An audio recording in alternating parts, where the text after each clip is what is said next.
Ok, aujourd'hui nous allons commencer à parler de discipolat en rapport avec la vie de Christ en nous. Alors la question est celle de savoir si on est dans quel type de discipolat. Sommes-nous dans les discipolats de Christ ou alors nous sommes dans un discipolat mondain? Les disciples de Christ avaient une vie particulière à cause de l'enseignement qu'ils avaient reçu de la part de Christ. Ils ne pouvaient plus vivre n'importe comment. Alors Jésus-Christ étant le même hier, aujourd'hui et éternellement, même les disciples d'aujourd'hui doivent se retrouver dans un discipolat chrétien. Et ils doivent laisser tomber les discipolats mondains. Alors pour que nous puissions cheminer comme il se doit, j'aimerais que d'abord nous puissions comprendre ce que nous entendons par discipolat. C'est un style de vie selon l'enseignement d'un maître. C'est-à-dire que c'est lui qui a accepté d'être élève, s'aimer derrière un maître. Le maître enseigne et lui reçoit l'enseignement de son maître. Il reçoit cet enseignement d'une manière volontaire et il se discipline dans la vie de chaque jour pour mettre en pratique l'enseignement de son maître. C'est pourquoi si nous prenons ce mot disciple en grec, ça veut dire mathetes, c'est-à-dire élève. Un élève se met derrière un maître, comme les disciples dans le milieu grec qui étaient autour des philosophes. Alors, ils recevaient les enseignements des philosophes et ils étaient donc considérés dans la société comme des disciples des philosophes. Alors, dans la Bible, nous pouvons prendre un premier exemple de discipolat. Dans Marc chapitre 2, et là nous allons voir au verset 18, les disciples, le premier groupe de disciples, c'est-à-dire des élèves qui étaient autour d'un maître. Alors, il est dit ceci dans Marc 2, 18. Le disciple de Jean et les pharisiens jeûnaient. Ils vinrent dire à Jésus: pourquoi les disciples de Jean et ceux des pharisiens jeûnent-ils, tandis que tes disciples ne jeûnent point?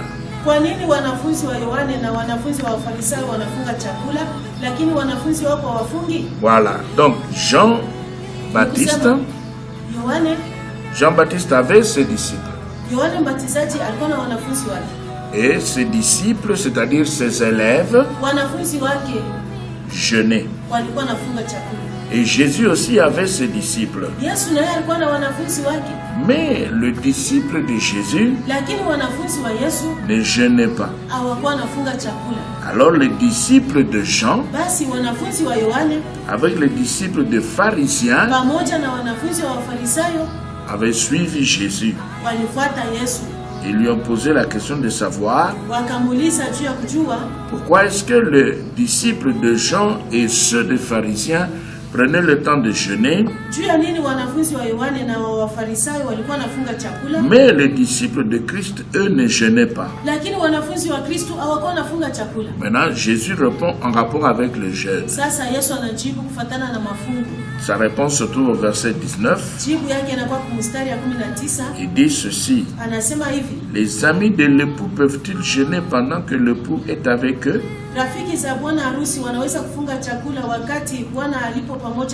Aussi longtemps qu'ils sont avec eux l'époux, ils ne peuvent jeûner.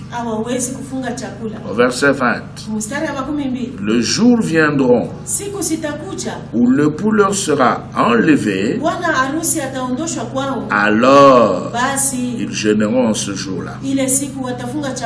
Bon, ici, nous ne voulons pas commencer à parler du jeûne. Nous sommes d'abord en train de parler des disciples.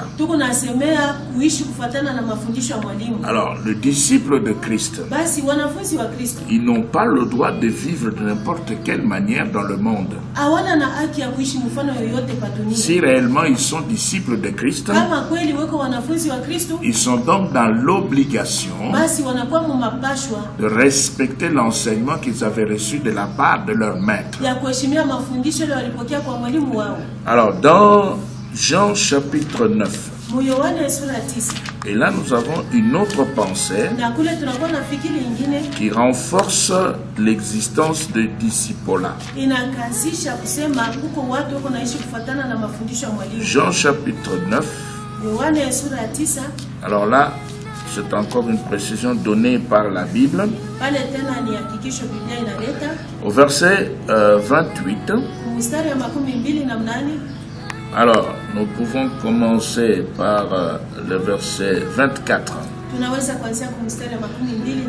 Les pharisiens appelèrent une seconde fois l'homme qui avait été aveugle. Et il lui dit: donne gloire à Dieu. Nous savons que cet homme est un pécheur. Au verset 25.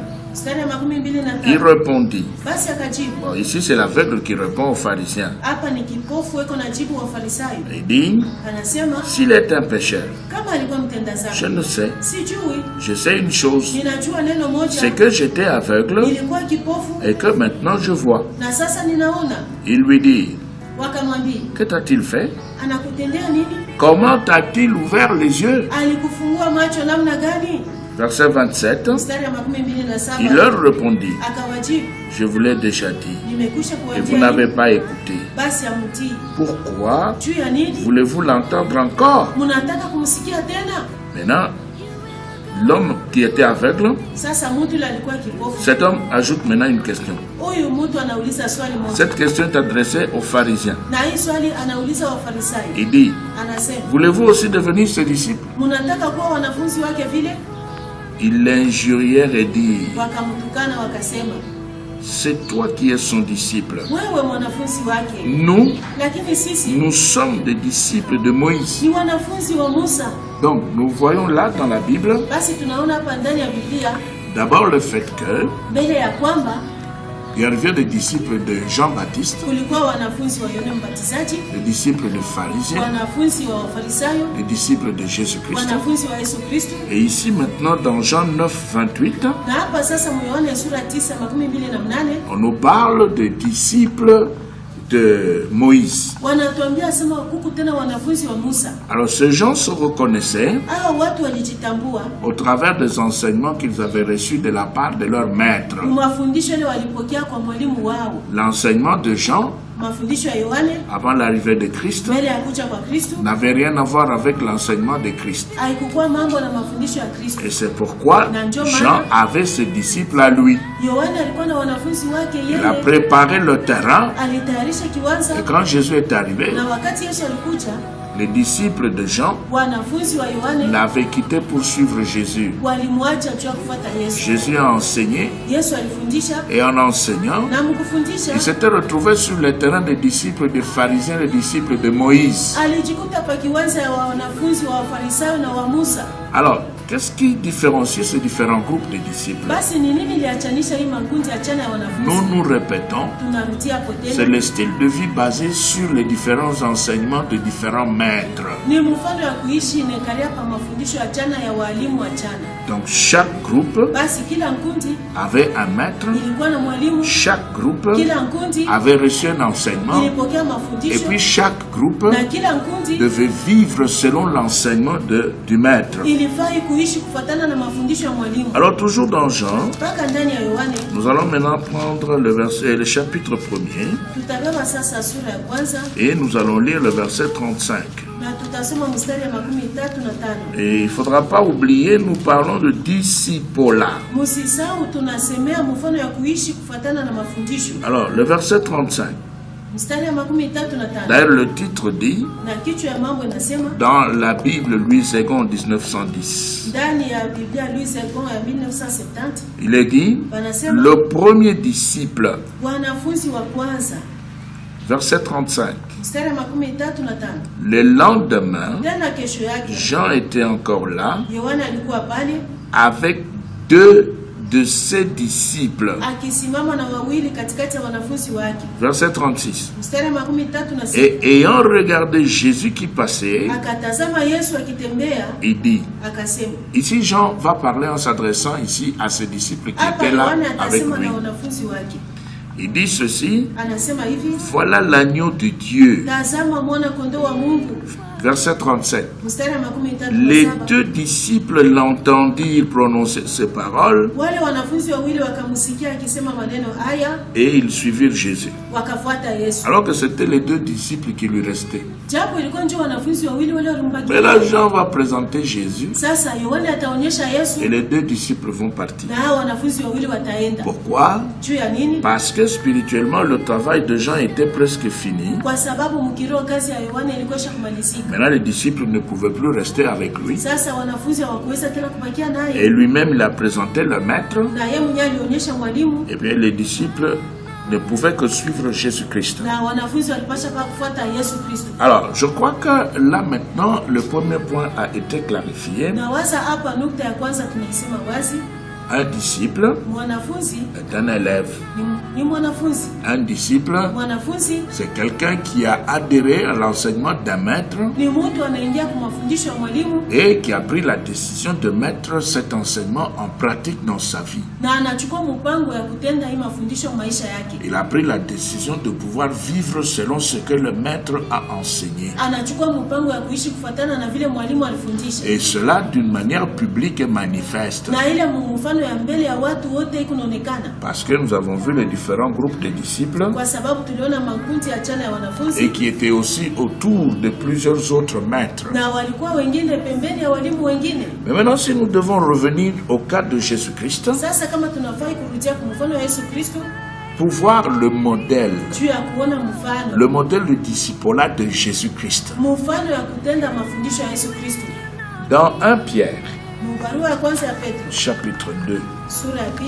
Nous avions lu la fois passée ce texte. Nous l'avions utilisé pour parler de la souffrance. Mais aujourd'hui, nous voulons prendre le même texte et faire un pas de plus. Et là, dans 1 Pierre chapitre 2, nous prenons le verset 18, nous descendons jusqu'à 25. Pourquoi nous donnons de larges portions des Écritures pour la lecture?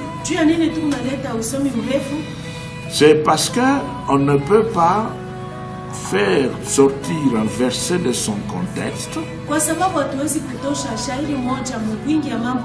Parce que si on isole un verset, ça va devenir un prétexte.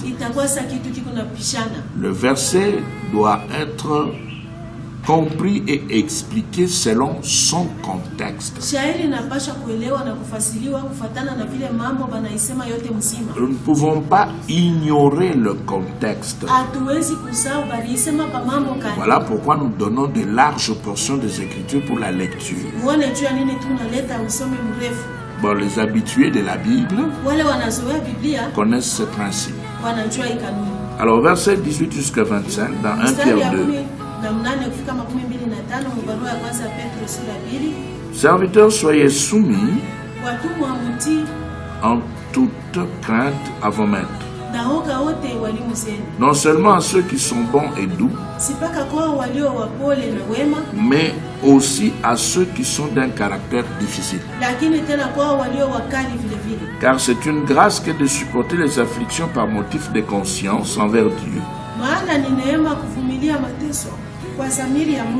Quand on souffre injustement. Alors, verset 20. Je vais enlever ça parce que ça risque de me gêner. Ok, au verset 20. En effet, quelle gloire y a-t-il à supporter de mauvais traitements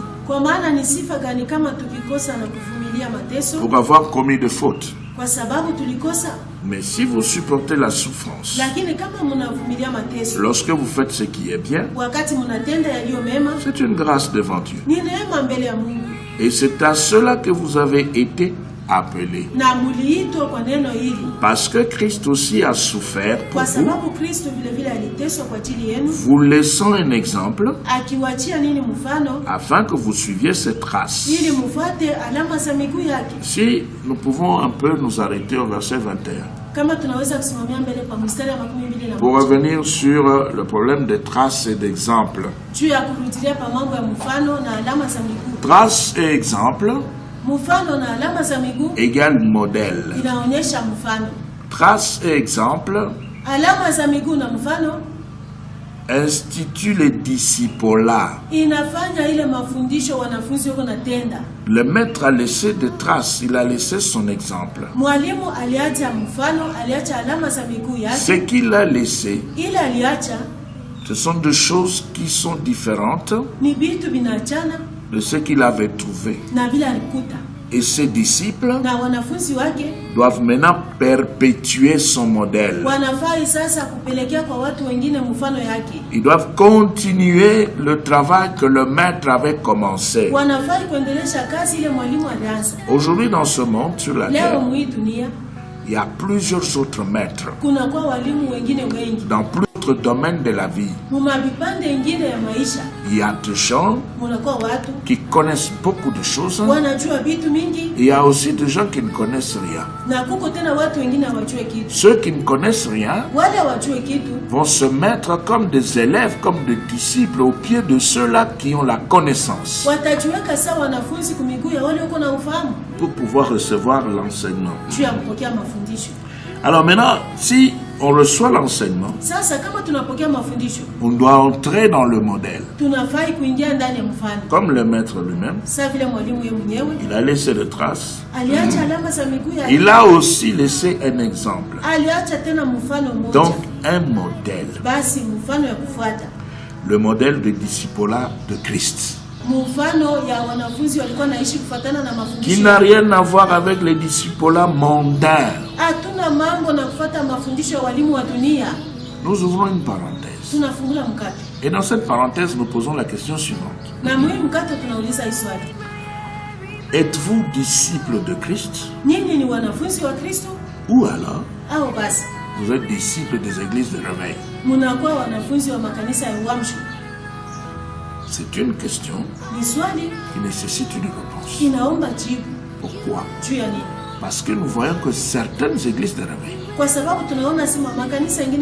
nous ne disons pas que toutes les églises de réveil sont dans le même sac. Non, ce n'est pas ce que nous disons. Nous voulons dire ceci. Certaines églises de réveil ne sont pas des églises de réveil. Ce sont des églises satanistes. Parce que dans ces églises, le modèle qui est là et qui est enseigné, c'est un modèle sataniste. Il y a des fétichismes, il y a l'occultisme et il y a la sorcellerie. Un peu de tout. Mais nous ne disons pas que ce sont toutes les églises de réveil. Non, il y a des églises de réveil qui se respectent et qui respectent aussi le modèle de Jésus-Christ. Alors, nous rentrons dans la Bible. Maintenant, au verset 22, le maître va commencer maintenant à ouvrir son modèle. Qu'est-ce qu'il dit au verset 22? C'est Pierre qui parle. Pierre qui était déjà dans le modèle de Christ. Pierre qui est sorti du modèle israélien ou israélite. Maintenant, il est entré dans le modèle de Christ. Il est devenu chrétien, disciple de Christ. 22. Lui qui n'a point commis de péché et dans la bouche duquel il ne s'est point trouvé de fraude. Voilà le premier élément dans le modèle de Christ. Lui qui n'a point commis de péché. Si le maître a réglé le problème de péché, le disciple qui est dans son modèle n'a rien à voir avec le péché. En d'autres termes, il doit régler le problème du péché dans sa vie. Et si le problème du péché n'est pas encore réglé dans la vie de celui qui prétend être dans le modèle de Christ, c'est qu'on n'est pas dans ce modèle. On peut rêver, on peut parler, on peut tout faire pour calmer sa conscience. Mais la réalité est tout autre. Parce qu'on n'a pas encore réglé le problème du péché, le péché finira par se manifester. Et si le péché ne se manifeste pas dans le comportement, s'il ne se manifeste pas dans la conduite, le jour qu'on aura la possibilité de pouvoir prêcher, on va tout faire pour défendre le péché. On parlera de manière à faire voir que le péché n'est pas grave. On parlera de manière à faire voir que le péché ne peut pas nous empêcher de pouvoir nous retrouver dans le ciel. Comme ce problème de péché n'a pas encore été réglé, on va confondre le péché et la justice de Dieu. Alors Pierre continue. Il dit ceci. Il dit que dans le modèle de Christ, nous reprenons le verset 22. Lui qui n'a point commis de péché et dans la bouche duquel il ne s'est point trouvé de fraude. Si le maître n'a pas fraudé, déjà dans son langage, il était toujours honnête, disant la vérité, confessant la réalité. Maintenant, toi, disciple, comment est-ce que tu peux te retrouver dans la fraude? Donc tu ne vois pas que tu n'es pas dans le modèle de Christ. Tu es dans un autre modèle. Et c'est pourquoi tu vis dans l'hypocrisie. Tu n'es pas ce que tu prétends être. Verset 23. Lui qui injuriait ne rendait point d'injure, maltraité, ne faisait point de menaces, mais s'en remettait à celui qui juge justement. Alors, vous voyez ici, on parle des injures. Aujourd'hui, nous avons des chrétiens qui sont vraiment là et qui ont l'injure facile. Ils ont un dictionnaire d'insultes dans leur tête. Ils ont cette facilité, pourquoi? Parce qu'ils ne sont pas dans le modèle de Christ. Christ a été injurié. Il n'a point rendu les injures. Il n'a pas répliqué. Aujourd'hui, nous avons même certains prédicateurs qui se moquent des autres. Dans leur manière de présenter la vérité, ils veulent faire voir qu'ils connaissent plus que tout le monde et que les autres qui ne connaissent pas comme eux sont des ignorants, sont des paresseux, des gens qui ne font rien. Et ces gens parlent avec mépris. Vous avez la connaissance, mais si vous enlevez le mépris dans votre style de parler dans votre langage, je crois que vous pouvez avoir la possibilité de mieux communiquer la connaissance que vous avez. Plusieurs ne veulent plus écouter certaines personnes parce qu'ils ont un langage de mépris. Alors quand on est devant un orateur qui a un langage de mépris, même si ce qu'il est en train de dire est bon et édifiant, il faudra avoir beaucoup de courage pour continuer à les suivre jusqu'au bout. Et les faibles finissent toujours par ne plus écouter. Et en laissant tomber cet orateur, eh bien, on va aussi laisser passer des informations précieuses.